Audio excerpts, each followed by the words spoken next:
Welcome to the Nightly Brew. I'm Chelsea, and today we sat down with Lauren Dorfman, a first-year midshipman at the U.S. Naval Academy. She is the 2022 valedictorian at RFA.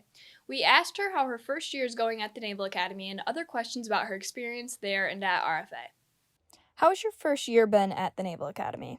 My first year or first semester at the Naval Academy, as much as it was fun, it was very challenging. But when you first show up at the Naval Academy, they say that's the people that get you through it. And at first, I kind of just took it for a grain of salt. But when you are faced with all the challenges, especially during plebe summer, you really rely on the people around you, and you build that trust and that support and like that friendship that is so different than any other friendship that you would build with anybody else. And I would just say like the people have really helped me get through these challenging times during my first year at the Naval Academy.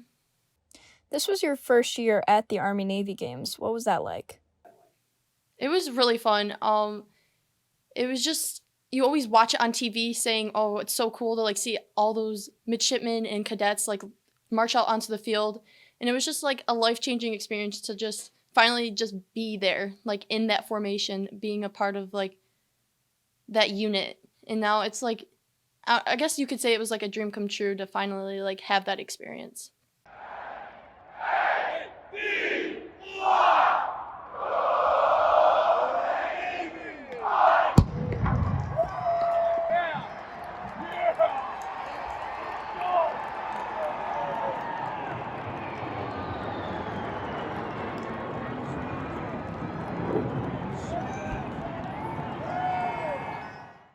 What was it that you wish to show on your hat? Oh, so at the Army-Navy Games, I don't have it on this cover, but at the Army-Navy game, I talked to a couple of West Point cadets, and one of our little trade-offs was that I took off my eagle on my cover, and I gave them one of my eagles, and then they gave me one of their little pins, which had their little insignias on it. So on my cover back at the academy, I have 2 West Point insignias on my cover, which was really cool, talking to West Point cadets and having like that different experience of like hearing their point of view from their military experience. And just, I know like everyone's like Army versus Navy all the time, but in the end, we're all like one big family and we all have to work together in the military. So that was a very unique experience, and I'm so glad I got to share it with them. What is the typical day like for you at the Naval Academy? So first we start off at 5 o'clock in the morning, wake up, and our morning workouts start at around 5:20, 5:30. We work out until about 6:30, and then we have mandatory formation in the morning, then mandatory meal, and then we start off with our first 4 periods, which go until about noon, and then we have mandatory meal, and then we have our last 2 periods, which end until 3:20. And then we have mandatory sports periods. So like from 5 o'clock in the morning till around 3:20 in the afternoon, it's just kind of like mandatory classes, meals. And now finally during sports periods, just your way to like, or at least for me, it's my way to kind of like let loose for the day. And or through physical activity, I always find like that's like my relaxing part of the day. And I joined the Navy crew team. So we practice for 3 hours in the afternoon.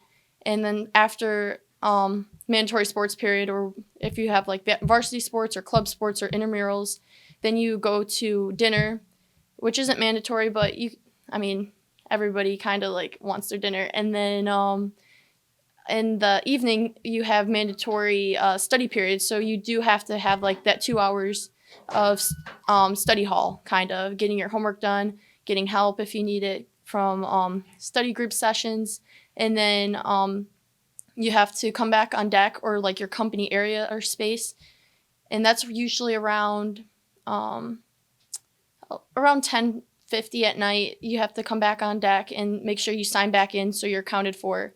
And then the rest of the night you kind of have like you could go to sleep or just study more. So it depends on your schedule. So you're always looking forward to the weekend, I bet. Oh yes, the weekends are so nice. Like you don't have a break during the week, which is, it sounds terrible like saying it out loud, but it helps you, like the days just fly by. The weeks and days just fly. What do you plan to major in and pursue once you graduate? So I haven't picked my major yet, but I'm thinking somewhere in the STEM field. Right now I'm leaning more towards mathematics and then taking a foreign language like Arabic or Chinese. When did you know you wanted to go into the Naval Academy? So it was one day in ninth grade.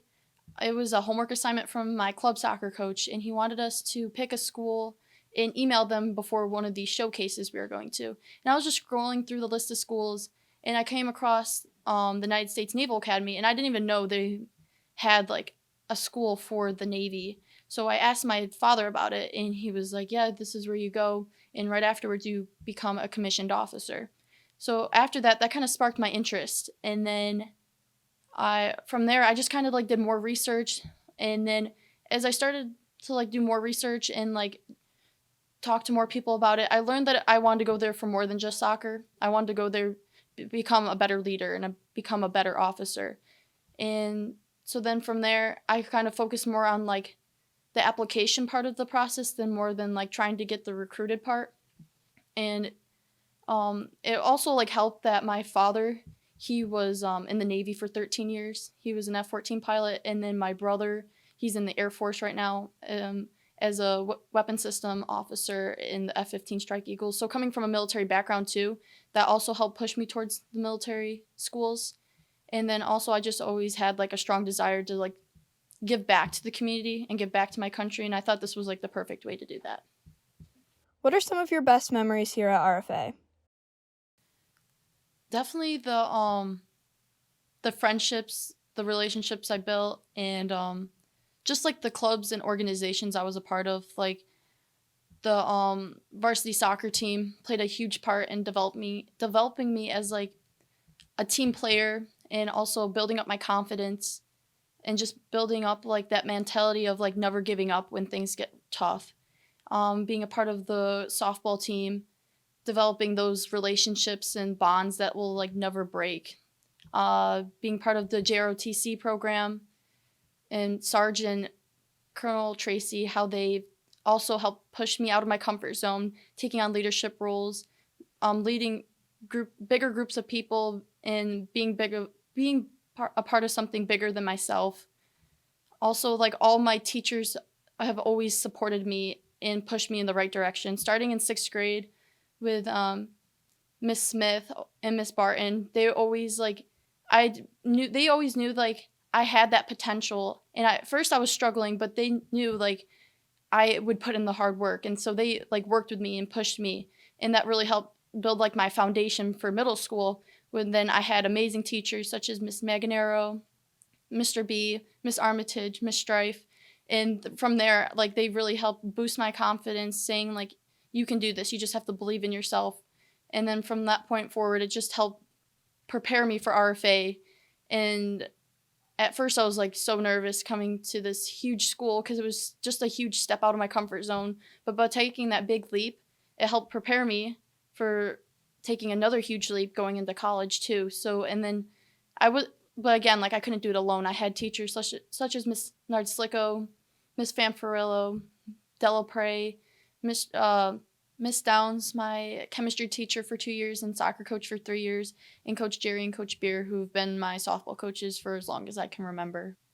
Colonel Tracy, I had all those teachers just always there for me, pushing me, and like helping me through the struggles of just like the hard course material, because especially my senior year, a lot of seniors take like a really light schedule, but I made it so like my whole schedule was full, because I knew like if I wanted to challenge myself going into the academies, that I had to keep up a vigorous schedule. And like I had teachers who understood and pushed me, but at the same time they knew like if I started to like slip up or whatever, they kept pushing me. They didn't like give me the extra slack, because they knew that if they kept pushing me, it would just turn me into a better student and ready for the academies. Do you have any words of wisdom for upcoming students at RFA? I know it sounds kind of cliche, but my favorite saying is hard work beats talent when talent doesn't work hard. And the reason why I live by this quote is because I never saw myself as like a very like naturally like gifted student where I just learned the material just like that. I had put in hours and hours of like extra work, and I stayed up later than most students doing homework and stayed after class asking questions. And so it's just, my words of advice are just always put in 100% effort, because when you go into the real world, whether it be the military, the workforce, going to a college, no matter what, they're always looking for people who can work hard, because you can teach people and develop people who are willing to put in the work, but you can't teach people who think they're talented and doesn't work hard. So every single day work hard, because someone would rather have a hardworking person over a talented person who's lazy. Hard work beats talent when talent doesn't work hard. I try to live each day like this, and I hope you find it as motivation to go out and find your place in the world and reach your goals. Thank you so much for your time, and I wish you all the best of luck. Thanks so much for coming in and answering a couple of questions for us. Thank you for having me.